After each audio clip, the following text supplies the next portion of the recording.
Direito e Cidadania. Apoio Palazzo Reale Flat Hotel. Um lugar único e requintado.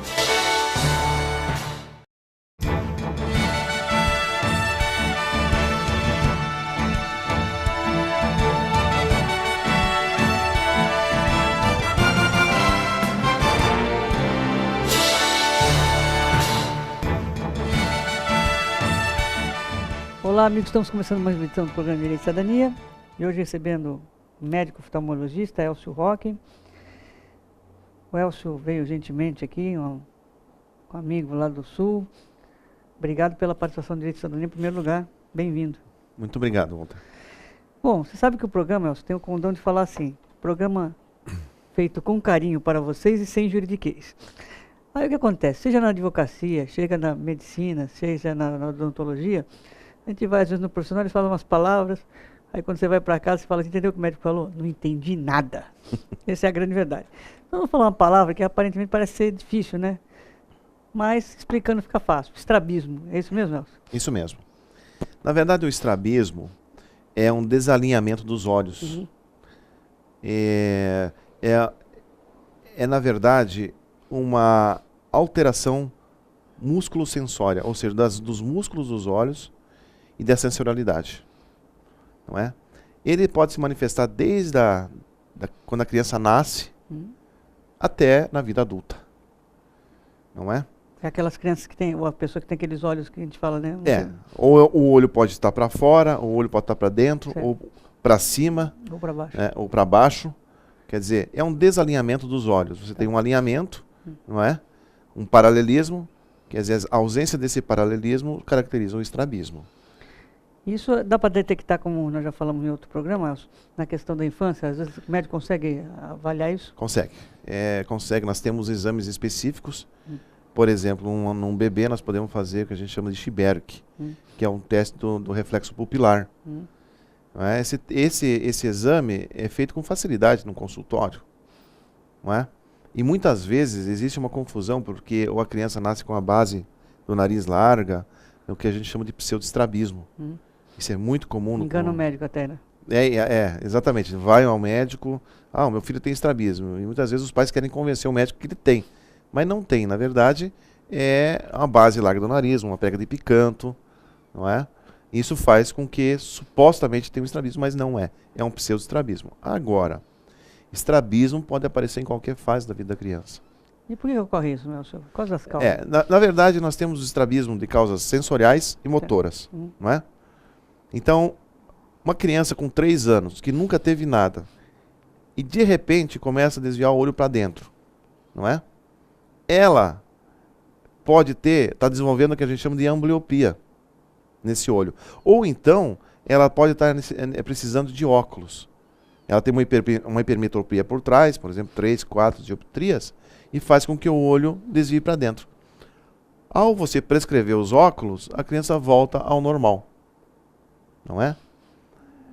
Outras causas de estrabismo ou de ambliopia, a gente poderia citar aqui, são os estrabismos, como nós falamos, as ametropias, quer dizer, falta de óculos, tanto a hipermetropia alta pode levar, a miopia alta pode levar, o astigmatismo alto pode levar, não é? Causas, por exemplo, alterações retinianas, as toxoplasmose ocular, não é? Albinismo, enfim, tem várias patologias que podem levar ao estrabismo. Mas a causa mais comum ainda é a idiopática. Você não tem assim um fator determinante, não é? Quer dizer, uma coisa interessante também é que os olhos também são alvo do câncer também, né, Elcio? São.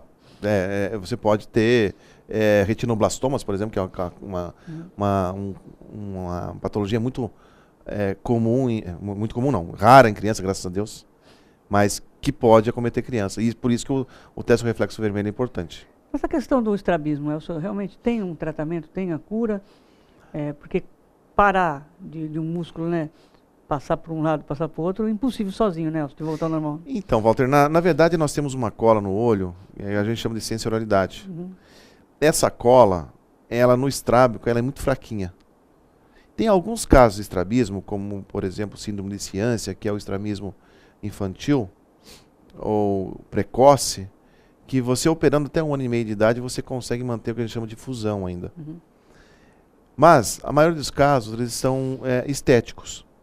Então, a preocupação maior não é só com o estrabismo, que muitas vezes com cirurgia você resolve, com óculos você resolve, mas a preocupação maior é se a criança está enxergando ou não.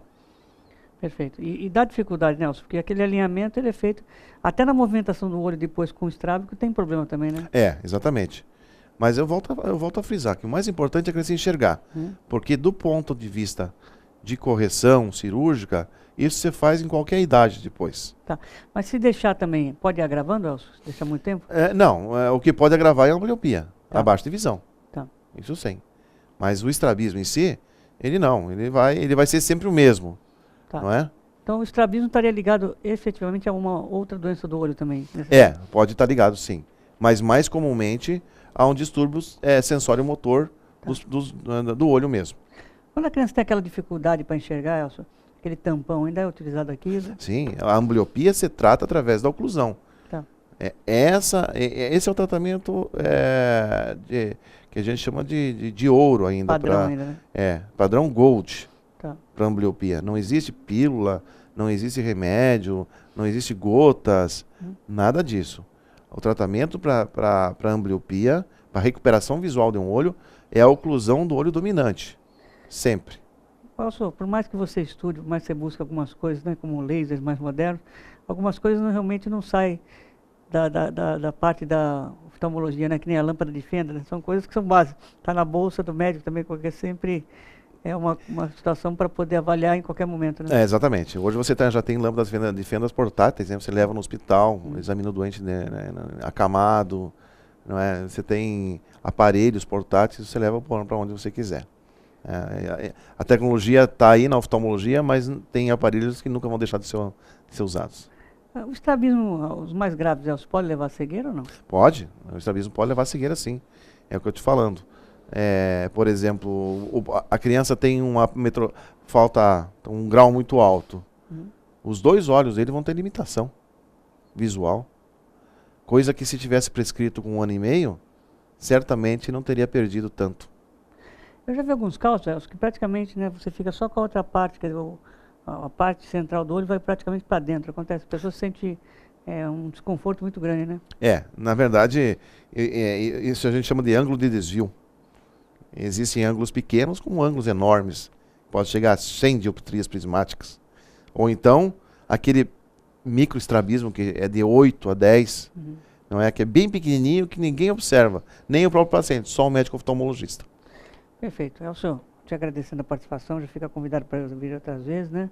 Mas se quiser convidar a gente para ir lá um dia comer um churrasco também, já aceita, né? A gente sabe como é que funciona lá, então lá é bem-vindo os convidados, tem churrasco, tem... Então, se quiser gravar um dia lá também, a gente não reclama não, tá certo? Muito obrigado, será bem-vindo. Tá bom. E você, Direito e Cidadania, vamos fazer um rápido intervalo, mas não sai daí, voltamos já.